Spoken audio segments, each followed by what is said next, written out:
नमस्कार। आज youth look एक बहुत बड़े पैनल के साथ आप सबके सामने मौजूद है। आज हम बात करने जा रहे हैं देश में निरंतर हो रही दुखद घटनाओं की, जिसका खासा तौर पर शिकार है हमारे देश की महिलाएं। चाहे वो कम उम्र की बेटियां हो, चाहे वो हमारी उम्र की बहनें हो, और चाहे हमारी बुजुर्ग महिलाएं हो। आज समाज की किसी उम्र वर्ग ने किसी उम्र वर्ग की महिलाओं को बख्शा नहीं है। महिलाओं के खिलाफ जो अत्याचार है वो बढ़ते ही जा रहे हैं।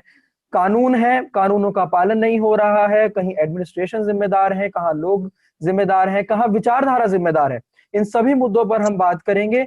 आज हमारे साथ एक बड़ा पैनल जुड़ रहा है जिसमें बहुत से महानुभाव हमारे साथ मौजूद हैं। मैं सबसे पहले परिचय करा दूं। हमारे साथ प्रकाश देवी जी हैं, जो मेंबर हैं all India executive committee of AIDYO से। साथ ही हमारे साथ मैडम शारदा दीक्षित जी हैं, जो कि एक एजुकेशनिस्ट हैं और रिटायर्ड प्रिंसिपल हैं, शिक्षा के क्षेत्र में काम करती हैं। साथ ही हमारे साथ राहुल सरकार जी हैं, जो वाइस प्रेसिडेंट हैं all India democratic student organisation के। हमारे साथ रितु कौशिक जी हैं, सेक्रेटरी हैं ऑल इंडिया महिला सांस्कृतिक संगठन की। और हमारे साथ है एडवोकेट CS पराशर जी। CS पराशर जी सुप्रीम कोर्ट में एडवोकेट हैं। तो हम सभी पहलुओं पर आज बात करेंगे, सांस्कृतिक पहलुओं पे भी बात करेंगे, नैतिक मूल्यों पर भी बात करेंगे, और बात करेंगे कानूनी मुद्दों पर भी जो इस केस से जुड़ते हैं। मेरा सबसे पहला सवाल है मैडम शारदा दीक्षित जी से। सवाल ये है कि देश में कानून मौजूद है, देश में सारी चीजें हैं, पुलिस है, प्रशासन है, फिर भी ऐसा क्या है कि निर्भया जैसी बड़ी घटना के बाद, इतने बड़े जन जागरूकता अभियान के बाद, इतने बड़े आंदोलन के बाद भी इस तरीके की घटनाएं नहीं रुक रही हैं? आप क्या समझते हैं? तो रजत, पहले तो मैं आपका ही धन्यवाद करूंगी कि आप युवाओं से हमें बहुत उम्मीद है। और जिस जागरूकता की और जिस आंदोलन की हम बात अभी आपने बात रखी, वो कहीं पर शायद कमी रह गई।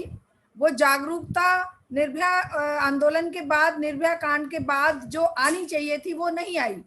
और कभी कभी तो लगता है कि वो निहित स्वार्थों के हाथ में जाकर उसका पॉलिटिकल वेटेज ज्यादा ले लिया गया, बजाय कोई प्रॉब्लम सॉल्विंग के या सोशल अपलिफ्टमेंट के या सोशल अवेयरनेस के। उसके बाद कानून बने, वर्मा कमीशन बैठा, रिपोर्ट आई, लेकिन कहीं पर भी ये लग नहीं रहा कि कुछ कमी आई है। बल्कि अगर हम देखें तो हाल ही के वर्षों में, अभी 5-6 वर्षों में तो ये स्थिति और भी बद से बदतर होती जा रही है। तो कहीं पर मुझे लग नहीं रहा कि ये इसमें हम कहीं सफल हो पाए हैं, कोई आंदोलन खड़ा कर पाए हैं जो कि होना चाहिए था। जी।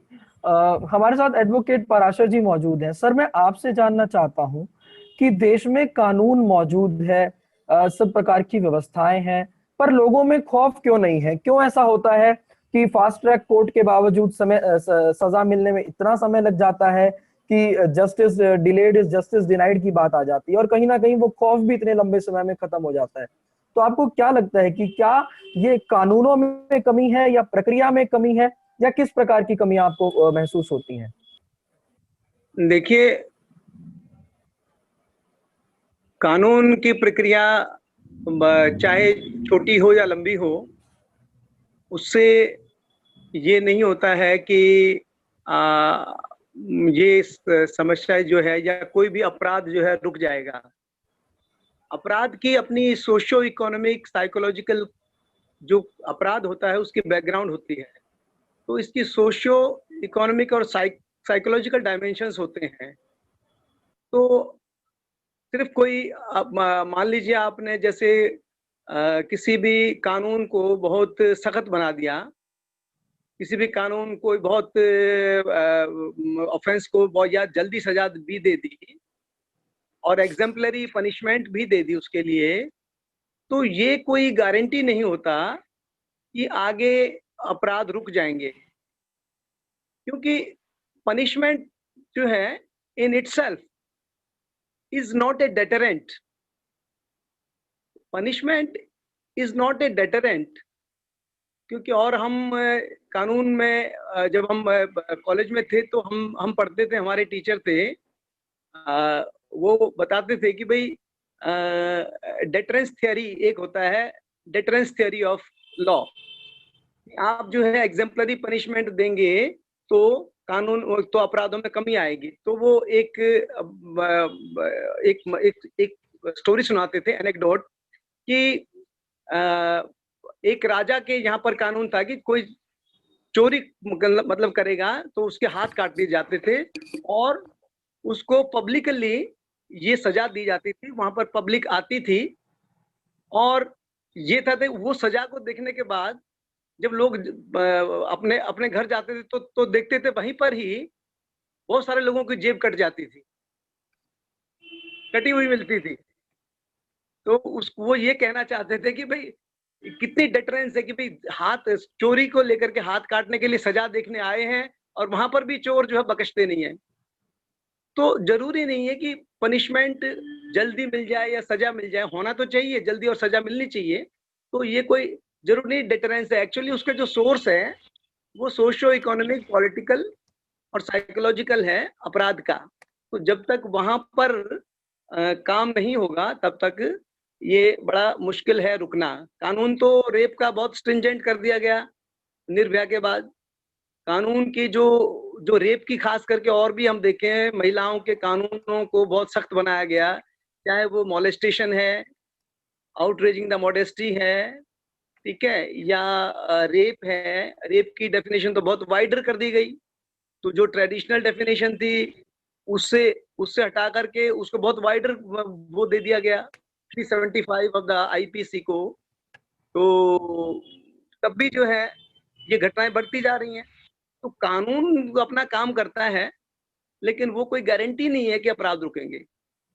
आज जिस प्रकार से भाजपा के बलिया से विधायक हैं सुरेंद्र सिंह, उनका बयान आया है कि माँ बाप को अपनी बच्चियों को संस्कार देने चाहिए, अपनी बच्चियों को बचपन से ही जो है इस तरीके के माहौल में बढ़ाना चाहिए कि वो खुद को अच्छे से कैरी करें। इस प्रकार के दुखद जो बयान है वो हमेशा से सामने आते रहे हैं। मेरा आपसे प्रश्न ये है, आप एक महिला हैं, आप इस प्रकार के बयानों को किस तरीके से देखती हैं और क्या इस तरीके के जो बयान है ये उत्तेजना पैदा नहीं करते समाज के अंदर कि हमने तो कुछ गलत किया ही नहीं, गलती सामने वाली की है जो शिकार हुई? यही प्रश्न मैं रितु कौशिक जी के सामने रखता हूँ। रितु जी, आपने प्रश्न मेरा सुना? ओके, एक्चुअली जो सवाल आपने पूछा है वो इस मानसिकता को ही दर्शाता है। हमारे समाज में जिस तरीके की मानसिकता है इन सब समस्याओं को देखने की, और किस तरीके से जो विक्टिम है उसी को ही कसूरवार ठहराया जाता है। क्योंकि ये जो मानसिकता आज है हमारे समाज में, जैसे कि वकील साहब ने बोला कि इन सब चीजों के बहुत सारे सोशियो कल्चरल रीजंस हैं। तो हमारे समाज में जो कल्चर है आज के टाइम में वो ये है कि महिलाओं को एक सेकंड ग्रेड सिटीजन माना जाता है। इस पितृसत्तात्मक समाज के चलते पुरुष प्रधान मानसिकता इतनी ज्यादा हावी है अभी भी, जिस पुरुष प्रधान मानसिकता को हम 5000 साल पहले हमें जो थी इस देश में व्याप्त, और जिसके खिलाफ आजादी आंदोलन के समय में रेनेसा जो हमारा पुनर्जागरण मूवमेंट हुआ, ईश्वर चंद्र विद्यासागर, राजा राम मोहन रॉय, ज्योतिबा फूले, सावित्रीबाई फूले, इन सब लोगों के नेतृत्व में जो सोशल कल्चरल मूवमेंट हुआ, उसमें हमें इसके खिलाफ जो एक बहुत मजबूत लड़ाई लड़नी चाहिए थी। कहीं ना कहीं वो लड़ाई जो है वो आज भी हमें लड़ने की जरूरत पड़ रही है। और इसीलिए ये सब चीजें, जो ये मानसिकता है, आज भी हमारे समाज में हावी है और महिलाओं को आज भी सिर्फ एक उपभोग की वस्तु के रूप में समझा जाता है कि अरे महिला है, उसके साथ अगर कुछ हो भी गया तो उसको, उसके मुंह को बंद करने के लिए और उस बहुत सारे तरीके हैं, और ये समाज में कोई बहुत ज्यादा मायने नहीं रखती है। कि अभी योगी जी का भी एक बयान काफी मीडिया में आया है कि ठाकुरों का खून गर्म होता है तो वो कुछ भी कर सकते हैं। तो वो कुछ भी क्या कर सकते हैं? वो क्या योगी जी को मार सकते हैं? वो क्या कर सकते हैं? वो कर सकते हैं क्या, जिसको कि बहुत अच्छी तरीके से, बहुत इजीली लिया गया है कि वो किसी महिला के साथ रेप कर सकते हैं। तो इसका कोई इस चीज का कोई समाज में जो रूह कांप जानी चाहिए, पूरे समाज को जो खड़ा हो जाना चाहिए, उनको ऐसा लगता है कि ऐसा नहीं होगा। तो ये जो पुरुष प्रधान मानसिकता आज हावी है समाज के अंदर, ये कहीं ना कहीं बहुत बड़ा रोल अदा कर रही है, जिसके चलते एक महिलाओं को इंसान ही नहीं समझा जा रहा है। उनकी इंसानियत के ऊपर ही प्रश्न चिन्ह लगाया जा रहा है। तो आज इस पुरुष प्रधान मानसिकता के खिलाफ लड़ाई लड़ने की हमें जरूरत है। और दूसरी चीजें भी हैं, जिस तरीके से सांस्कृतिक पतन समाज में युवाओं का किया जा रहा है, नशाखोरी के चलते अश्लीलता जो फैलाई जा रही है, महिलाओं को एक ऑब्जेक्ट के रूप में उनके शरीर को दिखाया जा रहा है। तो ये सब जो चीजें हैं, ये इस तरीके के जो बयान हैं वो वही लोग दे रहे हैं जो इससे पूरी तरीके से व्याप्त हैं, इस पुरुष प्रधान मानसिकता से, और समाज में इसी मानसिकता को ही आज वो मजबूत बनाना चाहते हैं। जी राहुल जी, ऋतु जी ने राजनीतिक पहलू की भी बात की और बहुत ही इस बात में सच्चाई है, क्योंकि आज भी हम देख रहे हैं जिस तरीके की घटना हाथरस में हुई है, जिस तरीके की घटनाएं अन्य प्रदेशों में हो रही है, तो लोग इस घटना पर बात करने से ज्यादा इस मत पे ध्यान दे रहे हैं कि भैया घटना तो जो है वो राजस्थान में भी हुई थी, घटना तो जो है महाराष्ट्र में भी हुई है, यहाँ तक कि यूपी की सरकार ने तो एक डाटा भी निकाल के दे दिया एनसीआरबी का, जिसमें वो कह रहे हैं कि राजस्थान में राज्यों में सबसे ज्यादा घटनाएं होती है, तो यूपी की तरफ निशाना क्यों? सवाल उठा रहे हैं कि नेता हमारे यहाँ क्यों आ रहे हैं, वहां क्यों नहीं जा रहे हैं। मैं अभी पिछले ही कुछ दिनों की, पिछले हफ्ते की ही मैं आपको अगर घटनाएं बताऊं तो कानपुर में, हाथरस में, आजमगढ़ में, बलरामपुर में, सिरोही राजस्थान में, भदोही में, यहाँ पर इतनी घटनाएं हुई हैं। और आज सुबह भी एक और दुखद घटना सामने आई है कि जो चिन्मयानंद जो भाजपा नेता है, उन पर जो बलात्कार का चार्ज लगा हुआ है, तो वहां पर पीड़िता के खिलाफ ही आज केस दर्ज हो गया है। आप मुझे ये बताइए कि इस तरीके के मामलों में भी जो राजनीतिक जो पॉलिटिकल लाइन है, उससे ऊपर उठ के जब समाज नहीं आता है, तो हम किस तरीके से मान लें कि हम किसी समाज निर्माण की तरफ आगे बढ़ रहे हैं? हम किस तरीके से मान लें कि समाज अपनी जिम्मेदारी कभी आने वाले समय में लेने वाला है? धन्यवाद रजत जी। मेरी आवाज आप तक आ रही है? जी जी। जिस तरीके से ये जो बात आप बताए हैं, जिस तरीके से जो अभी राजनीतिक माहौल है अभी, और इन घटनाओं को लेके जो हमारा पूरा राजनीति के जो तमाम गलियारे हैं उसमें जितनी संवेदनशीलताएं हम देख रहे हैं, वो तो एकदम असंवेदनशील समाज की ओर दिखाता है। उनकी जो मानसिकता है, उनकी जो बयान है, वो यही दिखाता है कि वो किस तरीके से इन विषयों को कोई गंभीरता से ले ही नहीं रहे हैं, और उसमें किस तरीके से एक दूसरे के ऊपर दोषारोपण किया जा सकता है। कैसे ये बताया जा सकता है कि हमारा शासनकाल राम राज्य का शासनकाल है और आपका जो है वो कलयुग था, और आपके शासनकाल में ही ज्यादा इस तरीके के मामले आए हैं। ये सारी जो चीजें हो रही हैं, आरोप प्रत्यारोप का जो पूरा एक सिलसिला राजनीति में चल रहा है, ये असली में जो है असल मुद्दों से चीजों को भटकाने के लिए ही किया जा रहा है। जो तमाम सरकारें जो भी सत्ता में आज मौजूद हैं, आज अगर आप उनका इतिहास उठा के देखेंगे, कोई भी सरकार इस तरीके के जो घृणित अपराध है, इसके ऊपर एक सख्त और एक तरीके से कारगर जो एक कदम उठाया जाना चाहिए, इसकी जड़ों को समझते हुए कहाँ से ये चीजें आ रही हैं, क्यों इस तरीके की मानसिकताएं पनप रही हैं, इसके ऊपर एक कारगर प्रयास करने की दिशा में जितना आगे बढ़ना चाहिए था, उसको दरकिनार करते हुए सिर्फ और सिर्फ बयानबाजी, राजनीतिक बयानबाजी हो रही है, एक दूसरे पे आरोप प्रत्यारोप लगाया जा रहा है। इस तरीके के स्तर पे आज हमारा समाज पहुंच गया, और इसी का कारण है कि आज हम देख रहे हैं, लेकिन बहुत बड़ा समाज का तबका है जो इन चीजों से अब उतना उस तरीके से जो एक संवेदन होना चाहिए था, ऐसा लग रहा है आज समाज में ये आम प्रचलन की बात हो गई। आप रोज खबर उठा के देखिए, आपको रोज अखबार के दूसरे पन्ने में कहीं ना कहीं ये घटनाएं दिख जाएंगी। तो एक तरफ जिस तरीके से ये चीजें बढ़ती जा रही हैं, लगातार आम बात हो गई हैं, और सरकारें, मीडियाओं की जो भूमिका है इस चीज को रखने में सामने समाज के, इसमें भी एक बहुत तरीके से कमी आई है। उतना जिस तरीके से इसको एक मुद्दा बनाया जाना चाहिए था, जिस तरीके से इसको समाज के सामने लाने की जरूरत थी, वो चीजें गायब है। लेकिन एक स्थिति के बाद लगातार जिस तरीके से अपराध बढ़ रहे हैं, लोगों के मन में तो विक्षोभ जमा हो ही रहा है। वो एक मौका मिलता है, कभी ना कभी किसी ना किसी घटना के माध्यम से वो विक्षोभ के रूप में समाज के सामने आता है, विस्फोट के सामने आता है, क्योंकि ये रोज की घटना है। आप किसी भी परिवार के सामने जाके देखिए, ऐसा कोई परिवार समाज में नहीं होगा कि अपनी बेटी को अगर रात को या शाम को कहीं भेजा है, तो जब तक वो घर ना सलामत पहुंच जाए, उसकी सांसें चैन से हो, या उसको निश्चिंत होकर वो एक घर में रह सकता है। तो ये माहौल आज बन चुका है, ये एक आम बात हो गई। इसीलिए ऐसी कोई घटनाएं ऐसी सामने आती हैं जो कि इस चीज को चिंगारी का काम करती है। हमने एक ऐसी घटना दामिनी के समय में देखी 2012 में, और इसी तरीके की घटना अभी हम देख रहे हैं हाथरस में जो एक इंसिडेंट हुआ है। लेकिन ये समाज में विचारधारा की बात हो गई है। हम जब विचारधारा की अब बात कर रहे हैं, मेरा एक प्रश्न है जो मैं समझता हूं कि मैं एडवोकेट साहब से पूछता, लेकिन मैं ये भी समझता हूं कि कोर्ट ऑफ लॉ में तो एविडेंसेस और जो जांच रिपोर्ट आएगी वही एक सबूत के तौर पर माना जाएगा, इसलिए ये प्रश्न विचारधारा की तरफ मुड़ता है।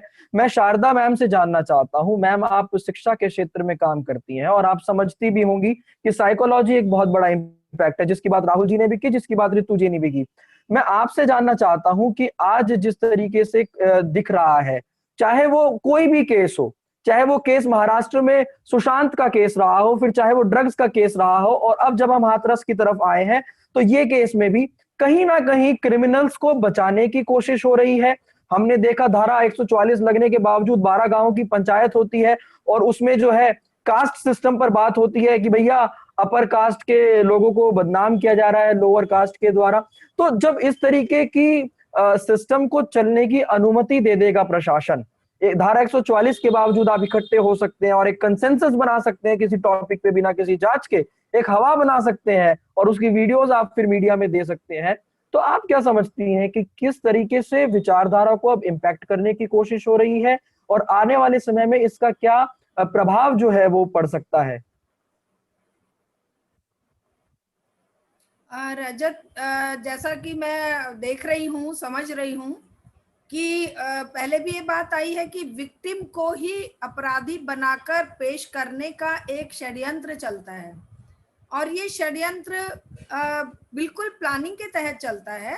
इसमें कहीं कोई ये नहीं है कि भाई जैसे सामने आ रहे हैं जो तथ्य, रात को लड़की को जलाया जा रहा है, उसको सही इलाज नहीं दिया जा रहा है, वो हमें खुले तथ्य दिखाई दे रहे हैं। उसके लिए कहीं कोई सबूत की और जरूरत नहीं रह जाती, क्योंकि जिस तरीके से मतलब प्राइमिया फेसिया जो एविडेंस हम कहते हैं कि एकदम से दिखाई दे रहा है, उसको नजरअंदाज करते हुए एक और नई थ्योरी खड़ी करी जा रही है कि ये तो ऑनर किलिंग का केस हो सकता है, ये तो इसकी तो सीबीआई जांच के लिए पेरेंट्स मना कर रहे हैं, इसका मतलब कहीं ना कहीं वही दोषी हैं।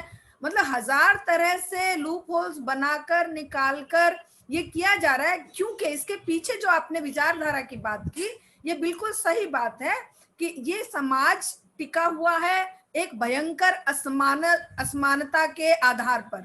यहाँ इंसान को इंसान समझा ही नहीं जा रहा। रितु जी ने जैसे अभी बात कही, महिलाओं को एक ऑब्जेक्ट के रूप में अगर देखा जाएगा और जन्म से ही उनको, जन्म होते ही उनको एक कलंक और एक अभिशाप और एक ऐसी चीज समझा जाएगा, और वैसी ही मानसिकता और विचारधारा के लोग जब सत्ता में बैठते हैं तो वो उसको और ज्यादा पुख्ता तरीके से लागू करने की कोशिश करते हैं, जो आज किया जा रहा है।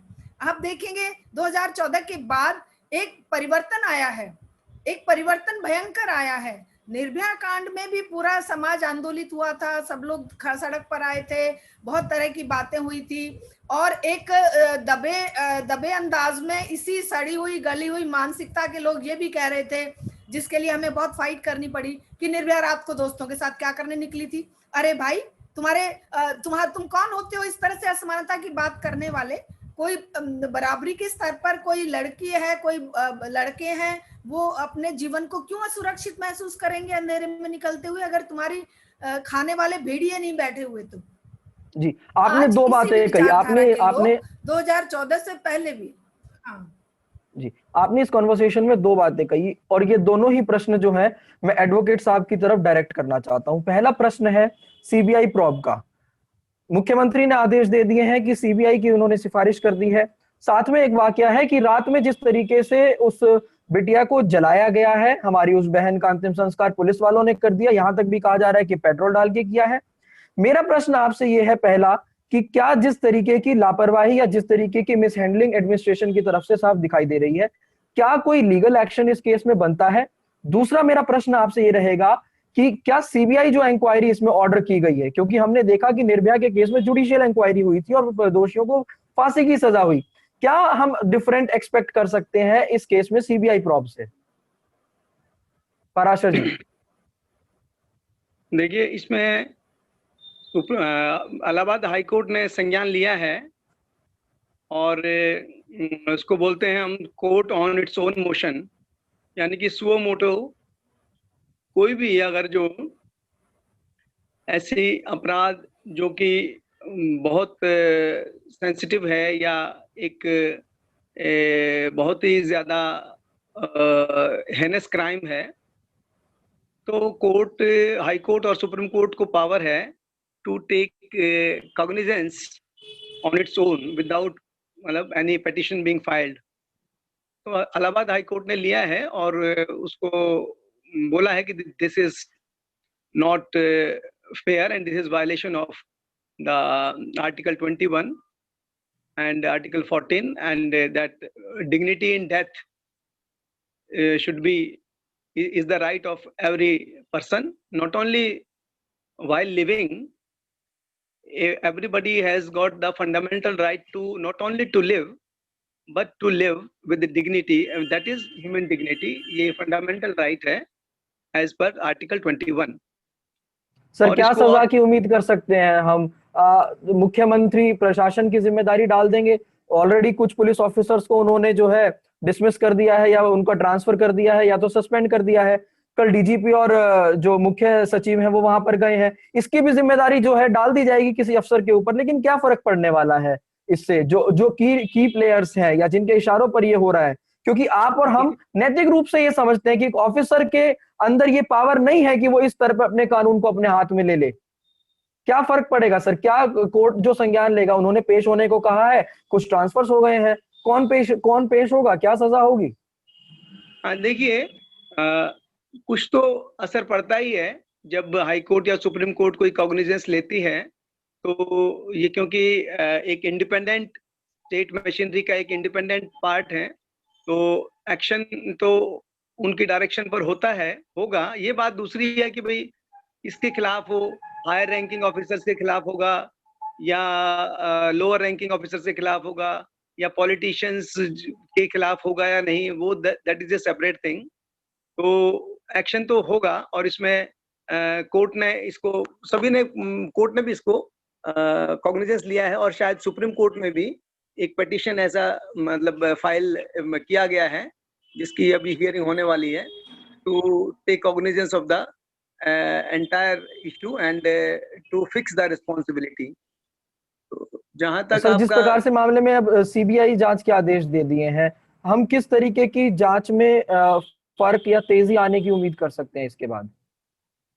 देखिए, सीबीआई वैसे देखा जाए तो आइडियली देखें तो सीबीआई को बनाया गया था, जो सेंट्रल इन्वेस्टिगेशन एजेंसी है, ये it is a premier investigation agency को सेटअप किया गया था इसीलिए कि भाई जो हाई प्रोफाइल सेंसिटिव केसेस हैं उनको इन्वेस्टिगेट करने के लिए ये एजेंसी बनाई गई थी, Delhi police special establishment act के अकॉर्डिंग।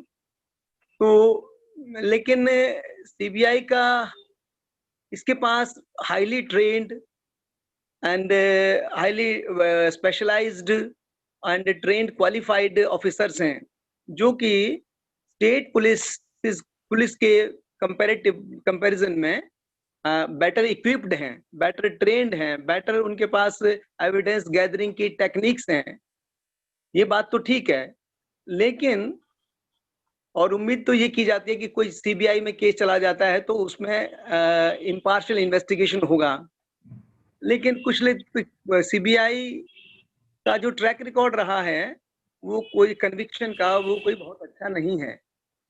बहुत सारे हाई प्रोफाइल केसेस हम देखते हैं तो जिनमें कि पॉलिटिकल इंटरफेरेंस की वजह से सीबीआई ने तो अपना इन्वेस्टिगेशन किया होगा, लेकिन उसको जब कोर्ट में चार्जशीट फाइल करने की जब बारी आती है तो उसको पॉलिटिकल इंटरफेरेंस की वजह से मैनिपुलेट किया जाता है। तो हम अगर जो हाई प्रोफाइल केसेस देख लेते हैं तो जैसे जेसिका लाल मर्डर केस था, आरुषि मर्डर केस है ना, ये तो अभी हुए हैं, या अभी जो कि भाई किसी का मतलब सब बरी हो गए, किसी ने मर्डर किया ही नहीं, नबडी किल जेसिका लाल, या जैसे बाबरी मस्जिद डिमोलिशन, ये भी तो सीबीआई ने हैंडल किया, तो कहता है नहीं यार तो उसमें सभी बरी हो गए।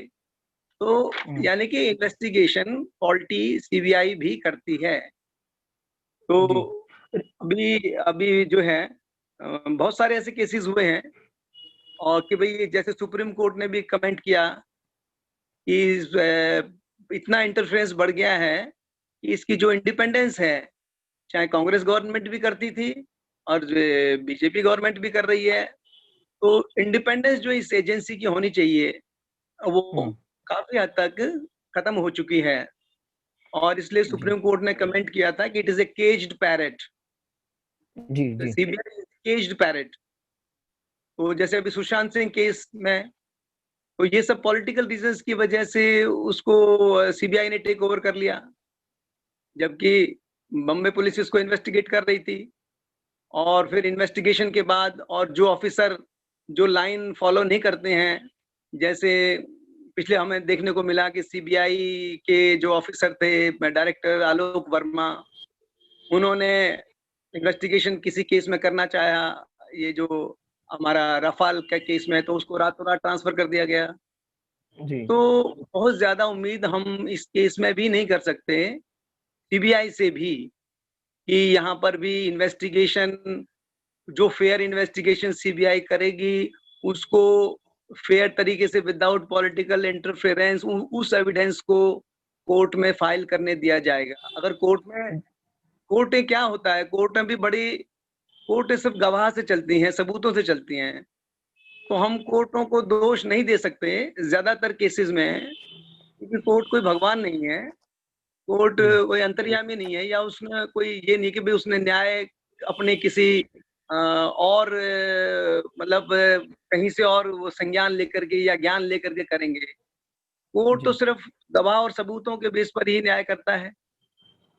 इसलिए कोर्ट बड़े दुखी मन से, बहुत सारे केसों में बड़े दुख मन से करता है, कहता है कि भाई हमारे पास कोई सबूत नहीं लाया गया, और बल्कि ये भी टिप्पणी भी करता है कोर्ट कि इस केस में जानबूझ करके गवाह और इनको छेड़छाड़ की गई है, इसलिए मजबूर होकर के हमें इस उसको बरी किया जा रहा है।